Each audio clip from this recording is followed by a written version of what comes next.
Hose, bitches. Hey everyone, Merry Christmas to you all. At least I hope it is by the time you're seeing this. This will most likely be the last video of this year, so I figured might as well go back to my roots and review some good old Marvel figures. I think I've done enough weeb shit for now. But you guys do seem to enjoy it. Which thanks, by the way, I really enjoy making those videos. But on to the main topic. This is a set I've been wanting for a while, but been kind of skeptical on. Mainly because every single figure's a repaint. And Hasbro has been having really shit QC lately. So yeah, I'm a little skeptical. But only one way to know for sure. So we'll start with Riot first, since he's the one I care about the least out of this set. He looks okay. He's too blue for my liking. I would have rather him being a darker gray. I think inverting the colors on this figure would have made it look pretty damn good. Make it look a little more accurate at least. And also, Riot's big, but he's not this fucking big. Like, god damn, what kind of steroids has he been taking? We have this giant upper body and arms, and then these tiny ass legs. Not in terms of muscle, but just they're so goddamn short and kind of adorable, honestly. Not the body mold I would have picked. And out of the box, his back piece comes disattached. When I first got him out of the box, I thought the whole piece was just missing. But no, it's in the little fucking coffins that Hasbro's been putting the figures in lately. Fuck this thing. One of the things that is new about this figure is the head sculpt, and honestly, looks a little goofy. I mean, come on, Riot is way more threatening than this. This guy looks scary, unlike Captain Overbite here. But it's whatever. Now, in terms of accessories, we only have one. In order to put it in, first thing you gotta do is take off his left hand and fuck. And once you do that, plugging it in should be no issue at all. As if. What's supposed to happen is supposed to plug into this little peg right here like the hands do. But the peg that's on the axe is too fucking fat to fit through, ensuring that it will never fucking stay there. I spent so much goddamn time trying to get this thing to fit in the peg off screen, it's not even funny. No matter how hard I shove it, it just flies off with the smallest flick. I tried, I really did, but I just can't get it to stay there, so I gave up. Also, one thing I forgot to mention is that the tendrils on the back of the figure are very rubbery. You don't have to worry about breaking them. Which is good, I guess. Okay, the accessory was kind of a flop. Thankfully, posability is not as bad as it. They have a disc hinge at the head, rotation at the arms, and they can move out that far, and they have a bicep swivel. And a tight-ass bend at the elbow, as well as wrist rotation, and it can move up and down.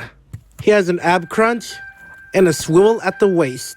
His legs can rotate that far and move back that far. He's got a pretty good spread, thigh swivel, a very tight double jointed knee. He has a calf swivel. His feet can move up and down, and it can pivot. I mean, he's not a complete brick, but this is not a figure I was eager to pose. He's way too fucking buff. And while filming, he's had more than one tumble. He's definitely my least favorite of the set right now. So yeah, that was Riot. Let's move on to Agony now. Oh hey, her body mold looks kind of familiar. Where have I seen this before? Oh yeah, Spider-MILF. Yep, another figure that reuses the Shriek body mold. I'm not going to spend too much time talking about the sculpt. If you want that, you can watch these videos. I'll say this, they used a nice shade of pink for it. But the lighter parts of the figure are not exactly my favorite. Also, another thing about this figure that I dislike is the head. It's way too tight out of the box, motherfucker! I'll give it this, it looks really good, but that's not my issue with it. My issue with it is that it's way too tight. Putting it into the ball peg was extremely fucking hard. And posing this thing was a goddamn nightmare. Every time I tried to rotate the head, it wouldn't move. It would bend the plastic before it even started to rotate. Personally, I use boiling hot water to soften the plastic to fix it, but I would recommend you use a hairdryer instead. Other than that, I'm not really going to go over the posability. If you want that, you can watch this video up here. Link in the description. So I guess we might as well talk about her accessories. Seriously? That's it? Okay then. She comes with these clawed hands, which might be new, but I don't know for sure, and these fisted hands, which I'm almost definitely sure are reused. I had a little more fun posing this thing than Riot, but still not by much. It's the same body mode I've seen 3 times up to now. And it's not even doing a particularly good job of using it. But that won't stop me from being a creep. Alright, let's get to the main dish of this set. The main and only reason most of us got this set in the first place. That's right, it's... I got that I would say I got this set for more than Venom, but that'd make me a liar. He looks so fucking cool. I don't even care that it's a reused body mold at this point. It fits him so well. The body shape reminds me of Mark Bagley's art, which is my favorite Venom artist, by the way. One thing I really love is that he's really big. He's as tall as the Toy Biz Venom. I know it doesn't look like it, but that's only because Toy Biz Venom has to spread really wide in order to stand up. But they still look really cool together. Now, while I'll always have a soft spot in my heart for Toy Biz Venom, I think this new Venom looks really fucking cool. He's tall, but not too tall. He's jacked, but not overly jacked. And better yet, he can hold a pose. Speaking of which, hold on, not yet. There are parts of this old Venom that I prefer. Like the overall shape of the spider logo and his mouth. His mouth is so fucking disgusting, but in all the best ways possible. And I miss the slime on the tongue as well. It's not to say that the new Venom's got a bad head. In fact, it's really good. It's brand new as well. But the tongue feels a little too long. Also, I miss the dirty look of the old Venom. The new Venom looks like he's been to the dentist too many times. And sadly, I was not spared of messy paint. But these are small imperfections, and they don't ruin the figure for me. But I mean, come on, it's a repaint.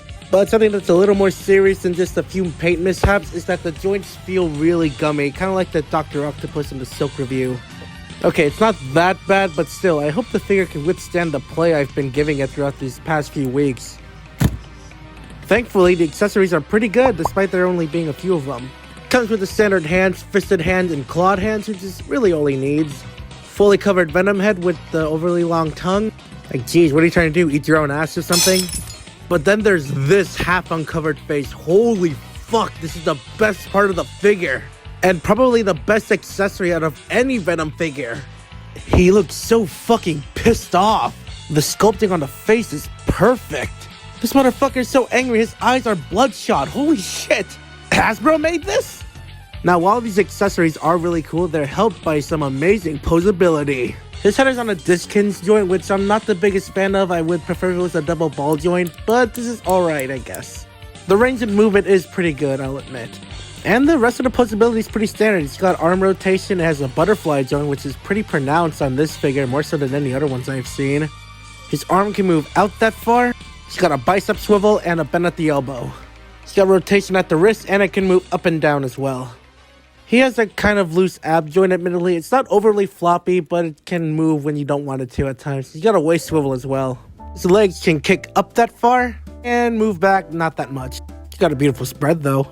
Thigh swivel, very deep knee bends, and his feet can move down that far, up that far, and they got a pretty good pivot. Now, unlike the other two, I had an absolute blast with this figure. He's so fun to pose around. And what makes it even better is that having had the Toy Biz Venom for a while and not being able to move it around that much, having a Venom figure that's extremely posable and can hold those poses, I love it. So many pictures I took. I don't think I can get through them all. But I gotta wrap this up quickly because I'm running out of time. Get ready for my ugliest looking size comparison yet. Toy Biz 2006 Venom, the Renew Your Vows Spider-Man and Spider-MILF, Marvel Legends Mary Jane, and the previous review SH Monster Arts Godzilla. This fucking shot is ugly. Now, if it was just the Venom figure being sold for like, I don't know, $30, I would highly recommend you pick him up. He's so much fun to pose around. But I have to rate this set as a 3-pack, and it's kind of weak. I mean, granted, Agony and Riot aren't horrible, but they're not amazing either. Really, they're only good to fulfill the Life Foundation symbiote collection if you have one. But if you are making a collection of that and you need a Venom, I'd say pick him up. He is way overpriced though, what the fuck?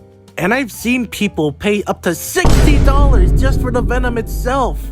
Like, geez, how fucking desperate are you? At that point, just buy the 3 of them. But that will wrap up this video for now.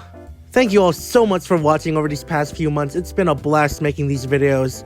And just one more time before the new year comes around, please like and subscribe if you enjoyed. And consider following my Insta.